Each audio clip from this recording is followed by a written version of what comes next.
أعوذ بالله من الشيطان الرجيم بسم الله الرحمن الرحيم ويا قوم هذه ناقة الله لكم آية فذروها تأكل في أرض الله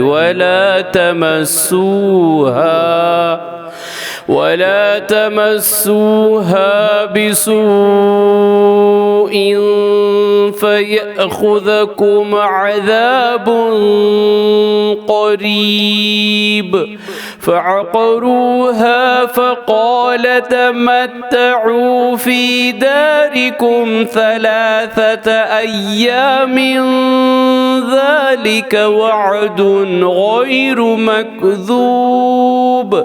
सूरह हूद आयत नंबर 64 और 65।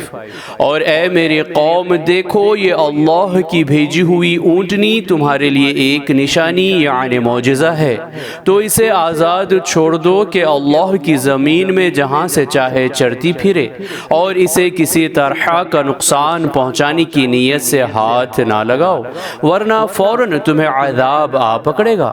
लेकिन लोगों ने इस ऊँटनी को काट डाला तो सालिह ने कहा कि अपने घरों में 3 दिन और फ़ायदे उठा लो, ये वादा है जो झूठा ना होगा। सदक़ल्लाहुल अज़ीम। अल्लाह अज़मत वाले ने सच फरमाया।